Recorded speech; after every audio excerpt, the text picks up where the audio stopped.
Magandang umaga po sa inyong lahat. Ito po ang inyong kaibigan, Coach Ray Clemente, at ito ang Daily Morning Devotion ng Radiance Church mula dito sa Sydney, Australia. Ang ating pong topic ngayong umaga ay pinamagatan kong Be Polite. Ito po ang pangatlong bahagi ng ating mahabang serye na Good Manners and Right Conduct. Mga paalaala ng mga napag-aralan natin nung tayo nasa elementary pa.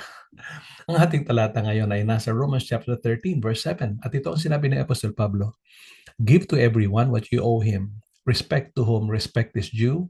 Honor to whom honor is due. Romans 13:7. Punta tayo sa ating reflections. Ano ba ibig sabihin nitong be polite o politeness? Sa wikang Pilipino ay magbigay galang o magpakita ng paggalang. Politeness is respect and consideration for others.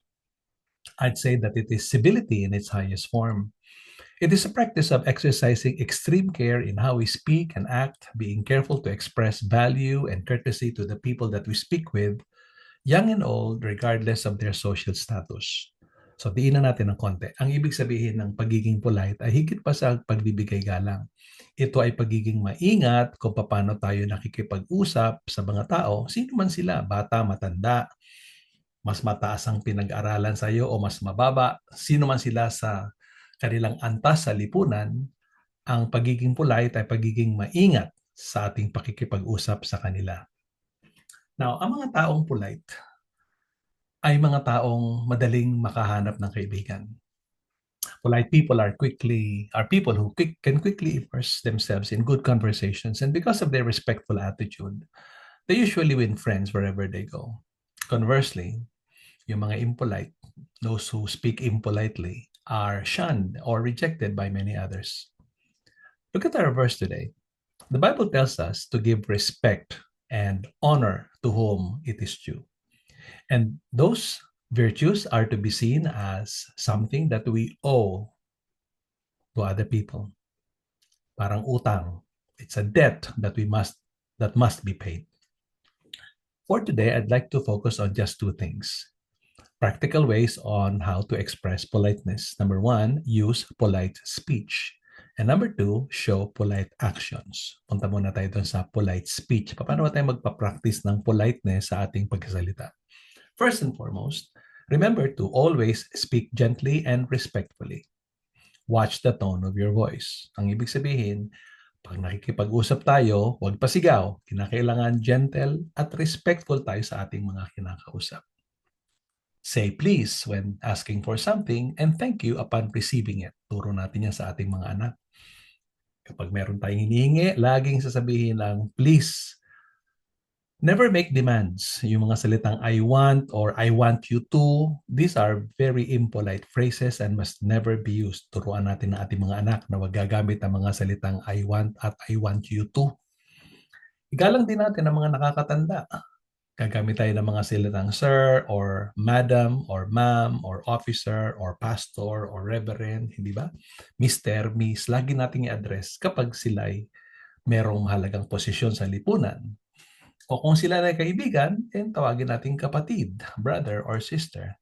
Lagi nating i-address ang mga tao sa kanilang tamang titulo. Huwag hoy. Kapag naman tayo nagpapadala ng mga SMS o mga text messages, ingatan natin na yung ating sinusulat diyan sa ating mga text messages ay maliwanag at maayos.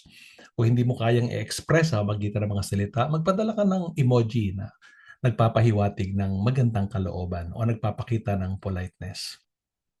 Magdagdag din tayo ng mga salita na nagpapakita ng love or warmth dun sa ating mga kinakausap para maramdaman naman nila ang ating pagmamahal. At laging tandaan, huwag tayong gagamit ng mga all capital letters, di ba? At saka exclamation point. Kasi ang katumbas ng mga all caps at saka exclamation point ay para mong sinisigawan yung iyong kausap. So, use polite speech. Ang pangalawa naman ay use polite actions. Laging nakangiti dapat pag nakikipag-usap. Smile and maintain a gentle eye contact as you speak to people. Eye to eye ha, mata sa mata.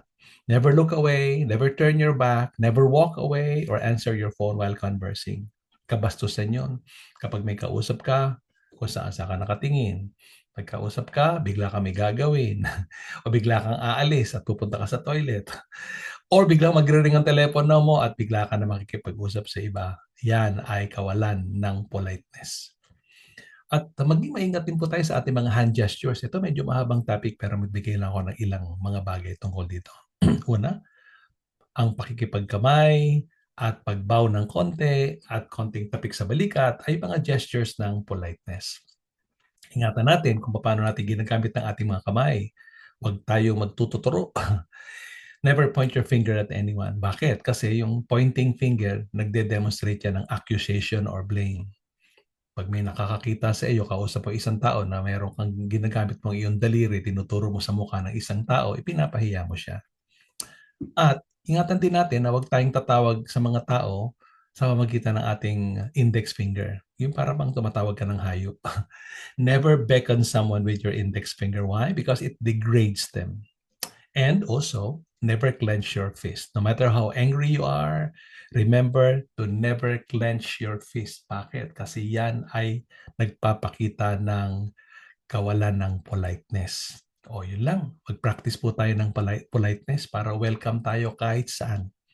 Ito ang ating mga paalala sa araw na ito. Namnamin natin, i-apply natin sa ating buhay at pagpalain tayo ng ating Panginoon. Ito inyong kaibigan, Coach Ray lamang po mula dito sa Radiance Church, Sydney, Australia. Magandang umaga po sa inyong lahat.